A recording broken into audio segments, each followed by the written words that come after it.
বিশ্বের ৬৩টি দেশের মাধ্যমিক এবং উচ্চ মাধ্যমিক পর্যায়ের তরুণ শিক্ষার্থীদের অংশগ্রহণে গত ২০ জুলাই থেকে আজারবাইজানের রাজধানী বাকুতে শুরু হয়েছিল আন্তর্জাতিক ইকোনমিক্স অলিম্পিয়াড ২০২৫-এর ৮ম আসরের উৎসবমুখর আয়োজন।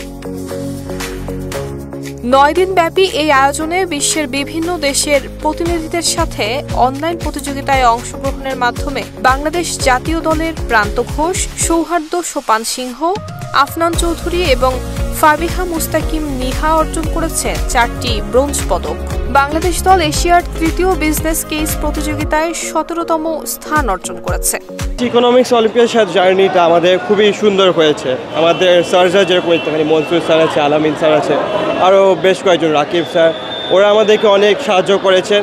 আমরা বিভিন্ন ব্যাংকের সেন্ট্রাল ব্যাংকারদের সাথে দেখা করেছি, বিভিন্ন প্রফেসরের সাথে দেখা করেছি, অনেক ভালোভাবে ট্রেনিং নিয়ে আমরা আজকে এই পর্যন্ত এসেছি। আমার কাছে মনে হয় যে এটা একটা বিশালই, যে আমি চাই আমার পরে আরও অনেকেই করতে থাকুক, অনেকে এই অলিম্পিয়াডটা কন্টিনিউ করতে থাকে। আমি আশা করি যে আমাদের অ্যাচিভমেন্টস নিয়ে আমরা বাংলাদেশের জন্য ভালো কিছু করতে পারি।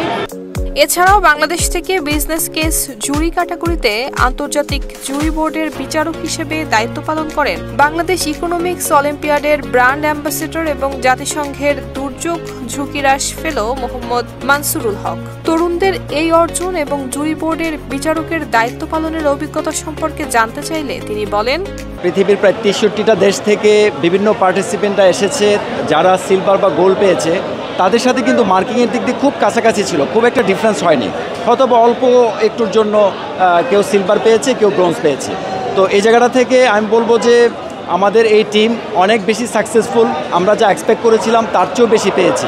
একটু আগে শুনেছেন যে আমরা সাউথ এশিয়াতে আমরা তৃতীয় হয়েছি এবং বিজনেস কেস জুরি কম্পিটিশনে ছিল আমাদের দেশ ১৭তম।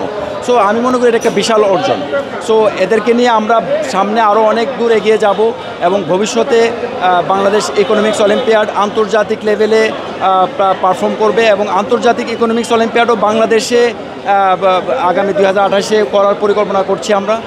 এ সময় শাহজালাল আন্তর্জাতিক বিমানবন্দরে অভ্যর্থনা জানাতে আসলে বাংলাদেশ ইকোনমিক অলিম্পিয়াডের নির্বাহী কমিটির সভাপতি মোহাম্মদ আলামিন পারভেজ বলেন, বিভিন্ন ধাপের অর্থনীতি, ফাইন্যান্সিয়াল লিটারেসি এবং বিজনেস কেস ভিত্তিক প্রতিযোগিতামূলক টাস্ক পেরিয়ে জাতীয় দলের সদস্যরা জয় করেছেন ৪টি ব্রোঞ্জ পদক। আগামী দিনে স্বর্ণপদক জয় করাই হবে মূল লক্ষ্য।